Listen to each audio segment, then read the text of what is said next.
ఇక్కడే కాదు ఆంధ్రప్రదేశ్లో అదే పరిస్థితి ఉన్నది. దేశవ్యాప్తంగా మిర్చి రైతుకు అదే పరిస్థితి ఉన్నది.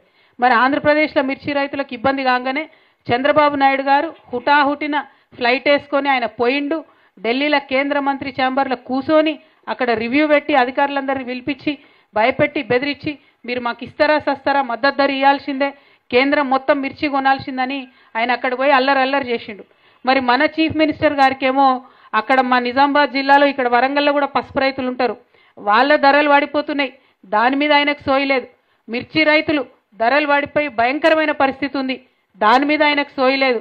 సొంత జిల్లా మహబూబ్ నగర్ జిల్లాలో నిన్న ప్రాజెక్టులో టనల్ కూలిపోయి 8 మంది కూలీలు ఇరుక్కొని పోతే సొంత జిల్లాకు పోయి విజిట్ చేయాలన్న సోయి కూడా ముఖ్యమంత్రికి లేదు. ఎక్కడ పోయిండయా మన సీఎం గారు అంటే ఎన్నికల ప్రచారానికి పోయిండట. ఎన్నికల ప్రచారానికి పోయి ఎమ్మెల్సీ ఎన్నికలలో ఓట్లేమని అడుగుతాడట. ఎందుకు నీ ప్రచారం, ఎవరి కోసం ప్రచారం, ఏం చేసినావని ప్రచారం చేసుకుంటున్నారు ముఖ్యమంత్రి గారు? మీరు మిర్చి రైతుల గోస చూసిండ్రా? పసుపు రైతుల కన్నీళ్ళు పట్టించుకున్నారా? చచ్చిపోయినటువంటి కూలీల గురించి, ఇరుక్కపోయిన కూలీల గురించి ఏం జరుగుతుందో కనీసం కొద్దిగా మానవత్వమన్నా ఉండాలి కదా. మీరు వెళ్తే పనులు మంచిగా జరుగుతాయి, అక్కడ వాళ్ళని బయటికి తీసే ఆస్కారం ఉంటుంది. అందుకే నేను చెప్తా ఉన్నా, ఈ ప్రభుత్వం పీపీపీ మోడ్లో నడుస్తుంది. పీపీపీ మోడ్ అంటే ఏంటంటే ఒకటి ఫస్ట్ పి ఫోబియా. ఏం ఫోబియా పట్టుకుంది రేవంత్ రెడ్డి గారికి? కేసీఆర్ ఫోబియా.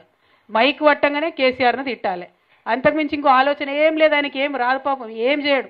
మైక్ పట్టంగానే సంవత్సరంన్నరైనా కేసీఆర్ని తిట్టాలి. ఒకటి కేసీఆర్ ఫోబియా. రెండు, ఇంకోటి ఏముంటుంది? పాలిటిక్స్. ఇక తెల్లారులేస్తే పాలిటిక్స్ ఇదే పాలిటిక్స్.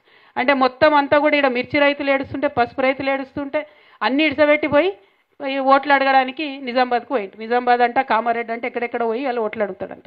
మూడోది పర్సంటేజ్. ఏంది పర్సంటేజ్? మీ అందరికి కూడా తెలుసు. బయట ప్రతి ఒక్కరు గల్లీ వరకు కూడా 10% సర్కార్ అని పిలుస్తున్నారు రేవంత్ రెడ్డి గారిని. అందరు ఇంకా మాకైతే అడ్రస్ కూడా చెప్తున్నారు, అక్కకి ఫలాన్ చోటకపోతే గడ పర్సంటేజ్ ఇస్తే పనులు అవుతున్నాయని.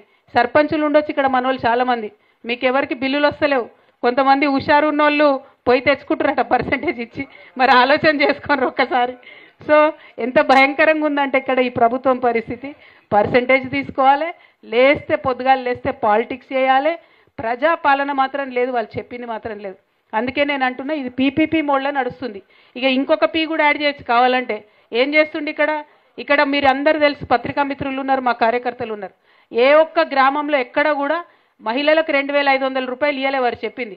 కానీ పక్క రాష్ట్రంలో అడ్వర్టైజ్మెంట్లు మాత్రం ఫ్రంట్ పేజీలో ఇగో మేము 2500 ఇచ్చేసినాం తెలంగాణ మహిళలకు అని చెప్పి మన తెలంగాణ పైసలు పెట్టి అక్కడ పిఆర్ స్టంట్లు వేస్తున్నారు. ఇక ఇవి తప్పితే పరిపాలన మీద వాళ్ళకి దృష్టి లేదు.